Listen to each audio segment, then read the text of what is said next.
So one of the unintended consequences of this process I go through, right, trying to think better, trying to be less emotional, trying to be more aware of when, we're being irrational and just conscious of our thoughts, understanding the things that trigger us, all that stuff.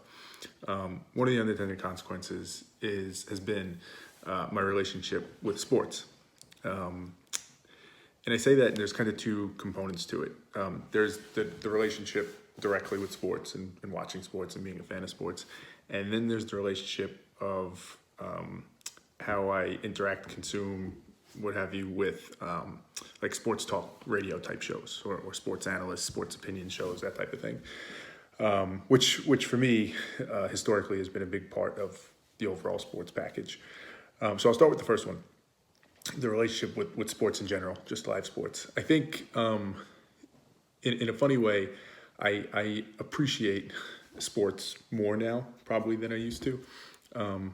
And by that I mean I actually appreciate and enjoy what it is, right? It's in many ways, like depending on the sport, to each their own in terms of their taste, but there's a beauty in it, and just how it's played and the strategy and the athletics, ability and some of the things that players can do and all that stuff.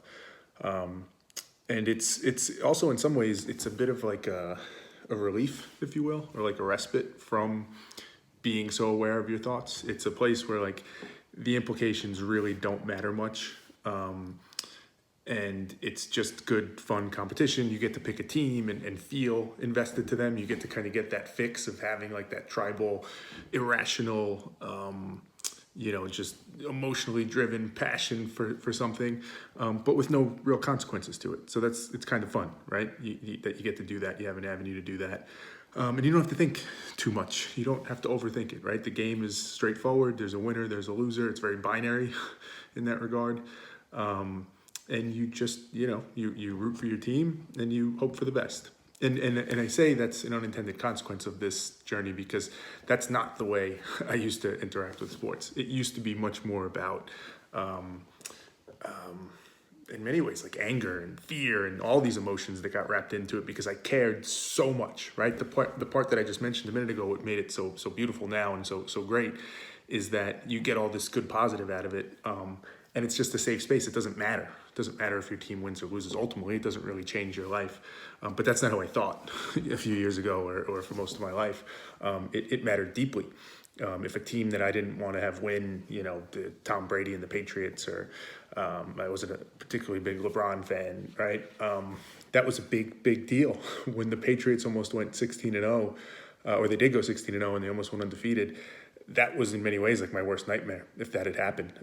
It felt to me like my world was going to be destroyed and my identity destroyed, those types of things. I've done a video before on my kind of fanhood for Joe Montana and how I can kind of look back on it now and see how it was like very irrational, very just kind of emotion driven.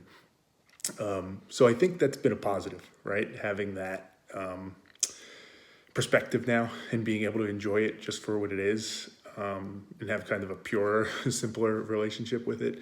And I still get excited. I do, right? It's not that I don't care. It's not that I think sports is meaningless in general. Like I said, I can just appreciate it for what it is.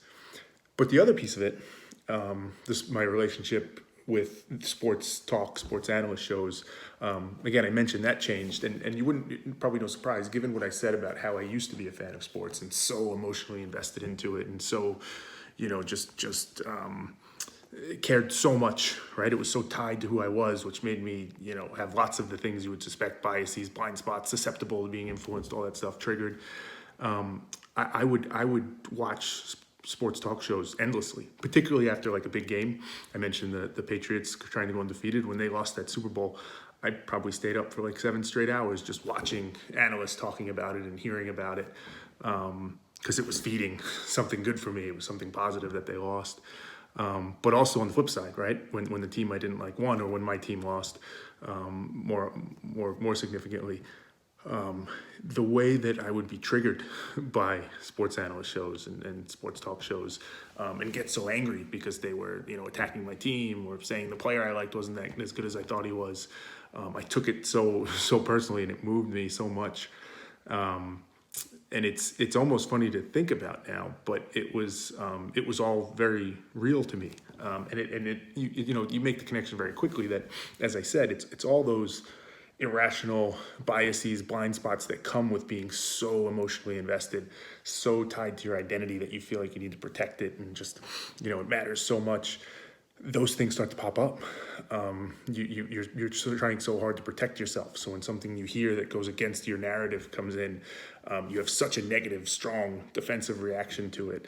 And then on the flip side, when the positive comes in, you just want to consume as much of it as you can and continue to feed that narrative to yourself.